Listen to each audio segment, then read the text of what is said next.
Yes.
Tommy, grab me one too.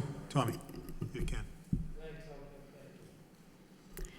We're going to begin now. If the clerk could please call the roll. Counsel Mercier. Here. Counsel Leary. Counsel Rock. Here. Present. Thank you. Today is the Subcommittee for the Parks and Recreation. We have two issues on the agenda, and I just want to recognize those that are here. We have State Rep David Nangle here, Commissioner and Assistant City Manager Tom Belgard, and Deputy Director, Admin and Finance, Jim Troop from the DPW. And we also have John Leahy here. John Leahy is here specifically because we're going to be addressing his motion that came before the City Council some time ago, and it addressed the passive park that we have on Douglas Road called Not Park because it was the family that donated the piece of land. But having looked at that and see it not being utilized all that much, probably with a few people in the neighborhood every now and then, it came upon us through State Representative David Nangle that he would like to dedicate that park to the veterans, and rightfully so, and refurbish it and make it into a state-of-the-art facility. With having said that, I know that we're trying to go into the talking stages of it. There are many plans in the works. We're trying to figure out which way to go with it. David might want to, in time, put together an ad hoc type of a committee together to study this further, because it might take some money. Already the state, through David and his colleagues in the House, earmarked the amount of $125,000 to that Not Park at 150 Douglas Road. It's a passing park now. Would like to make it into something more than just that for our veterans, and rightfully so, they deserve it. So these are good ideas in the works. I just like to, this is a report of progress to what's going on. I'd like to address first the maker of the motion. John Leahy, do you have any further comments on this park? No, I just wanted to say thank you for holding the subcommittee meeting, and I think it's going to eventually turn into a great park over there for the veterans, and it was a good idea brought forth by Representative Nangle, and so let's just move forward with it and see where it goes. Thank you. Thank you. My colleague to the right is Councilor Danny Rourke, who's always here. Thank you so much for being here. So I will turn my attention on to David Nangle, State Rep. Please make us aware of more ideas that you have. Thank you, Madam Chairwoman and Councilor Rourke, for being here this evening. And we, every year for the last 18, 19 years, the state delegation, we always try to put some earmarks into the budget. Tom Golden does a great job over in Centerville and Pawtucketville. Kevin Murphy used to do a fantastic job up in the Highlands, and now Roddy Mum is doing that. So we all had our little pet projects, and, you know, we've done splash pads and baseball fields and all sorts of different things. So about a year ago, I was fortunate to be in Florida, and I was staying right next door to this beautiful Veterans Park in Marco Island. And it just caught my eye, and did a little research down there, checked it all out, and I thought how beautiful it would be if we could have a park similar to that up here in Lowell. We have beautiful monuments and recognitions of all our veterans throughout this city. But I just said to myself, what a great idea. So I came back and last year, and I was able to put in for $125,000, which survived, which the manager just informed me, and Tom and Jim, that the $125,000 has been received by the city. So they actually have that first round of funding. And by way of background, this year in this budget, as they're negotiating, I put in for $250,000. So I'm hoping to receive another $250,000 or possibly $125,000, pending 9C cuts and everything else that's going on. So once we got to that point, I reached out to Councilor Leahy, and because I knew it had to come before the city council. We had gone through the law department and found out that the parcel of land, I believe, was donated to the city in 1936. Had to be some sort of a open space area and maintained in that fashion. So we checked it out with the law department, and they said it'd be fine and send it to the council. So that's when Councilor Leahy was kind enough to take the motion forward to you folks a month or two ago, and that's how it's now before your committee, Madam Chair. And we have several different ideas, but I can tell you this, that after talking to some private citizens throughout, I want to make this perfectly clear that there will be public money. There could be upwards of, on the high end of state money, I would say $350,000. But I know that we're going to raise another several $100,000. We're going to make this a state-of-the-art facility. We already have some commitments, private donations. So this is just going to be a spectacular project when it's all done over there. And I was looking for an area for this particular Veterans Park, and I was all over the area and looking at Shed Park, and I was looking down Main Street. I was looking everywhere. And one day I came upon this, and I thought to myself, what a beautiful spot to have it. It's peaceful, and just as important is the educational purpose that can come with it. We have two schools across the street, the Riley School, the Sullivan School, and I thought the educational component would be fantastic. And I can almost envision during the course of a school year, where we should make this, I'm not part of the curriculum, but I'm sure that there's got to be a way to have every school visit this beautiful Veterans Park when it's all done. That's at the end. That'd be a perfect case scenario. So at that point, once we found it, and then I've been working closely with Tom Belgard and Jim Troop. They're obviously very involved in it. So that's kind of like the high line of how it came to be, and John had carried it down through here. So I have a goal, an aggressive goal, but I think I would envision us next Memorial Day. I would love to have a grand opening the end of May of 2018. We have a lot of work to do before then. It's in a bit of an aggressive time frame, but I think we can get there, you know, for the obvious reasons of fundraising aspects besides the state money that I was able to obtain. But there's just some different, we haven't come up with a complete design yet, but I know it's going to take time, whatever it may be. So that's pretty much the background of how it came to be and where we're looking to go at this time. Thank you, Mr. State Rep Nangle. Let me just say this. I do have like a little brochure here in front of me that the audience, listening or viewing audience, can't see. But whenever you have an idea and it goes to the DPW department, being Tom Belgard and Jim Troop, you know that you're going to get many suggestions, so much so that you'd like to put everything that they have here in this. So I see it, and I know how beautiful it can be with the different seals of different service, Army, Navy, whatever. You can see it. There's so many things to do, to see. It'd be hard to choose. But I just want to go back a bit and say the state earmarked arrived here with 125,000. Correct. What is the goal of money that you'd kind of like to reach? Total private and public, it's got to be, I'd say, $500,000 when we're all said and done. And I feel confident that, you know, at the worst case, I think we end up with another 125 from the state. I shouldn't speak out of turn, but the governor has been very good.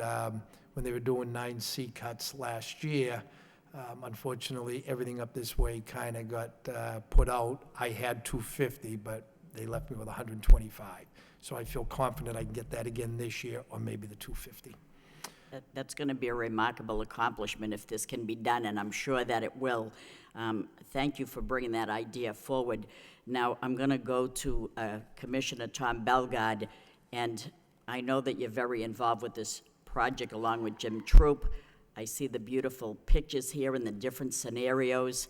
What is your take on this, Mr. Bellegarde? Thank you, Madam Chairwoman. First and foremost, I'd like to publicly thank Representative David Nagel. I normally do it privately, but I don't get a lot of opportunities, but his office and the entire delegation continues to come every year with earmark funds. Now that I'm the Public Works Commissioner, I see roadways, I see buildings, I went to a meeting the other day, there's 5 bridges that we're in the process of fixing, fully funded. And people say to me, how do you do these things? I said, well, first and foremost, we got a city council that backs everything we ask for. We have friends in Boston that are always finding ways and means to bring in more funding into the city. They said, well, who else can do that? I said, I don't know who else can. I know we do. We've done it time and time again. As your Parks Commissioner for almost 30 years, and as Dave indicated, for 18, 20 years, we've been working hand in hand together, building playgrounds, building parks, tennis courts, basketball courts. If you go through his district, his fingerprints are on everything. We've got the varsity sports working at Shed Park. So in doing the tour, every once in a while we get together and we take the scenic tour. We're looking for earmark fund, looking for some thoughts. We stopped by a few locations, and Dave was talking about this vision of, you know, doing this Veterans Park, having this special place, a destination place that was a little different than normally what we worked on. As I said, we worked on everything. Veterans Park would be the first thing. So as we were driving by, he said, pull over, I want to take a look at this. And in that location across from Riley School, kind of jumped out at him. He said, what do you think about something like this? And after looking, I said, well, I'm not really sure how it all works yet because it was donated land, it might be programmed land. And as he indicated, after further review, it was available for us to bring it to the council and go through the process. So we are looking at, you know, an aggressive timeline, which, as you know, I don't believe we ever missed one. An aggressive timeline to try to put this together. And there's some pieces in it that are still out there unknown. But I think that, you know, as we come together over the summer months, we can move very quickly on getting some thoughts together. I'm not sure how we left it with other groups, but it's a work in progress right now. I think when we get a little closer, maybe we'll revisit that aspect. If the subcommittee allows us to proceed and the council allows us to proceed, we'd then like to go to the Board of Parks tomorrow night to ask for their review and recommendation. Sure. And then ultimately, just kind of firm up the funding with the DCR. Not that we don't have the funds, but now we got to explain the scope of work of the funds. So a lot going on this week, but I believe we will get through it, and we are committed to try to have this done on time. So, Commissioner Bellegarde, would you suggest that we refer this report of progress and speak before the Board of Parks tomorrow to let them know of our plans and ask if they would approve of it, or? Yes, I would recommend that through the chair, because first and foremost, the fiscal year changes July 1st, and the Board of Parks just happens to be meeting tomorrow night. They're having a meeting tomorrow night? Yes. Sure, 6 So- o'clock, right? Yes. Okay, So we can accomplish many things in a short period of time. One, get the council support, get the Board of Parks support, and then get that back to the state office, letting them know that we have full support of the agencies of the city. okay, good, that's fine. So that's going to be a motion by, Thank you, Madam. What I'll do is I'll make a motion to bring it to the council this evening and then to the Board of Parks for tomorrow night. all right, second. Mr. Clerk, do you have that motion? I have it. Okay, we can take a roll call on it? Counsel Mercia. Yes, Counsel Rourke. Yes. Counsel Leary. 2 yeas. good, we'll do that, and I'll be there tomorrow. Mr. Troop? Do you have anything to add with this, or did Tom steal the thunder and say everything? As always, Tom steals the As always, he thunder, did. but How do you I think it's important also to make sure that everybody publicly thanks the representative in his office and Yes. the rest of the delegation, because there's a lot of work that's happened awful quickly, and it couldn't have been done without him. So thank you, Representative. Yeah, very good, and we will do that tomorrow. Madam Chair, if I could, one thing that Tommy has stressed upon me, and we're in total agreement, we're going to work with the neighborhood. And that's one of Tommy's concerns, and the manager, that, look, just work with the immediate abutters. It's going to be done in a tasteful manner. It'll fit in with the neighborhood over there. It's not going to be, you know, I mean, you can just picture a quiet, peaceful, veterans-type park. There might be some lighting that'll go off at 9 o'clock at night. It won't be lit up all night long or anything like that. That's a very important concept to include the neighborhood. There's nothing worse than seeing equipment next door and you have no idea what's going on till. Right. Communication is the best policy, so And that'll we- be good. And we did, was it last week, Jim? We addressed the Belvedere Neighborhood Association That's with good. John That- Gere. And there was probably 30 or 40 residents there. And Sure. I went in a little more in depth and explained to them. And I told them, you know, these are some of the abutters. Actually, is it Paul Giannis, one of the immediate abutters? He asked a couple of questions. He thought it was great. He lives 2 houses away. So we will definitely, you know, and Tommy Belgard has brought that to my attention several times. We will work with the neighborhood. We're not just going to, you know, go in and clear it out and do this and that. We'll put a nice border there, whatever we want. And lastly, one of the residents last week there, Jim, my office has the woman's name, and it was actually a great idea, and she talked, when I was talking about the educational purpose for the children being able to go over and visit during the school year, they said, what about in part of the design aspect?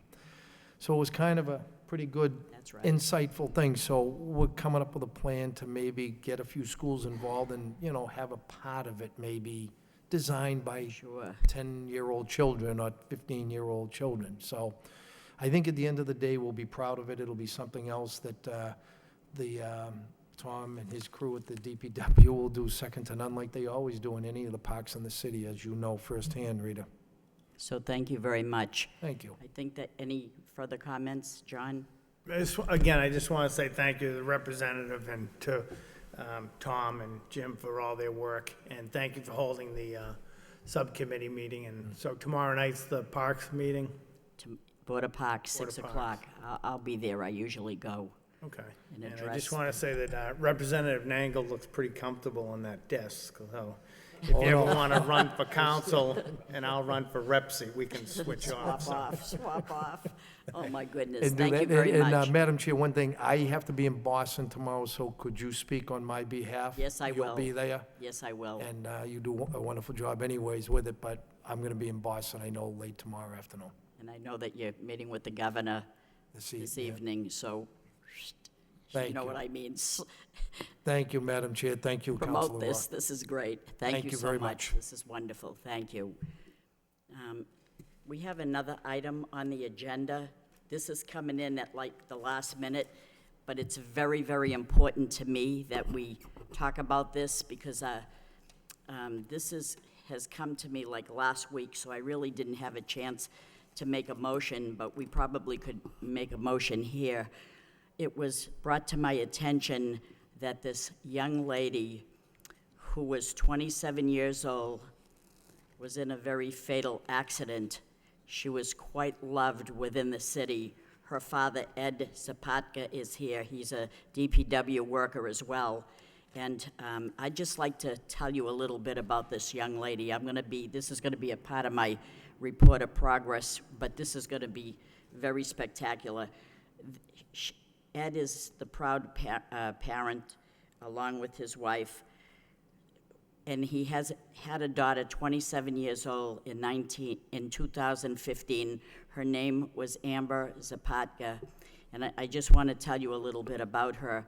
She went to St. Michael's School, where she played basketball and volleyball. She learned to ski. She even convinced the boys to let her play quarterback in the schoolyard in football. She was an altar server at the 7 o'clock Mass at St. Michael's. She played in the Lowell youth soccer and SJA basketball for 10-plus years. She was a member of the Lowell High School class of 2006, including the Latin Lyceum, ROTC, and TV production. In addition, she swam, she played soccer, she skied, she was an avid rower. Everything that I have is accompanied by her with pictures of her in the sports. She earned the opportunity to compete at nationals in Indianapolis 3 times. She graduated from UMass Lowell with a master's degree in plastic engineering. While there, she skied, she rode, she played ultimate frisbee. She did many, many activities. She stayed active with her friends and coworkers, participating in golf, running. She ran local Good Times 5K series as well as marathons in the spring of 2015. She was quite an athlete. And since she passed away, her family and many of her friends, both college and school friends from grammar school, they all wanted to find something that they could do to honor her memory. And having said that, I referred that to Tom Bellegarde too and said, is there something that we could do about this? Because this is very important to the family and many, many people. Just as we honored Calvin Riley with the wiffle ball court at Mulligan Park last week, I'd like to do the same in memory and honor of Ed's wonderful daughter. And so I brought this issue to Tom Bellegarde, and I said, what could we do, Tom? He said, well, there's a picnic area at the Pine Arts School. It has a cross-country fitness course, and I've been there, and it's really remarkable. And I thought that we perhaps could name that facility in memory of Amber Zapatka. And the father is here, and it would be an honor for me to bring that motion forward if my colleagues would support that. So I would make that into a form of a motion. Second, absolutely. Second by Danny Rourke, and I will bring this report of progress up to the city council when I do the report, and I will present this motion then. I will then ask that it be referred to the Board of Parks, and if we're lucky enough to get this passed, which I don't know why we wouldn't, I would then have it speak on it tomorrow night before the Board of Parks, and we'd be honored to do that for your wonderful daughter. I know how emotional it is. I'm so sorry to bring this up, and I know how moving it is for you, but we like to honor young people that have made a difference in the city. I know she went to UMass Lowell, got a master's degree in plastic engineering. I see many pictures of her, and she loved what she did, and life is rather cruel. And this is one instance where it is. We're going to try to do what we can to put a little happiness in your life in memory of your daughter. So is there anyone that, yes? Thank you, Madam Chairman. I think Mr. Zapatka, you'll be very happy with what the city's going to do. Just this past Thursday, we were over at Mulligan Park, and we named the wiffle ball field there in name of Calvin Riley, another young person that passed way too soon. And then we know the amount of phone calls, emails, and even letters that Councilor Mercia and myself received on behalf of Tom Bellegarde and his crew for what they did over there. It was just magnificent. So first of all, Tom, thank you to you and the DPW for giving the family a very bright day and a bunch of bad. And Mrs. Zapatka, it's in good hands. It's going to be a terrific area. I know that the city's going to do an outstanding job in memory of Amber's name, and I'm certainly looking forward to bringing this to the General Council today, along with Council Mercia, and tomorrow night to the Board of Parks. So first of all, sir, sorry for your loss, but this will be an incredible tribute to your daughter. Thank you. So thank you very much. Any comments? Just thank you for the kind words all the way around. It's appreciated. I'll pass it along to the rest of the department. Thank you. Thank you so much. Any further comments? John? Sure, thank you. No, we'd be proud to push this, to bring this forward tonight. And again, you know, Mr. Bellegarde and his crew, they do a great job. I've seen that park. I was involved with a little bit up there and with the cleanups and stuff, and it's unbelievable sight, so it'd be a great tribute. Thank you. Thank you so much. Thank you. Since there's no further business, I'd entertain a motion. Motion to adjourn? Motion to adjourn, second. Thank you. Thank you very much for coming out of your way. Thank you. Get your glasses.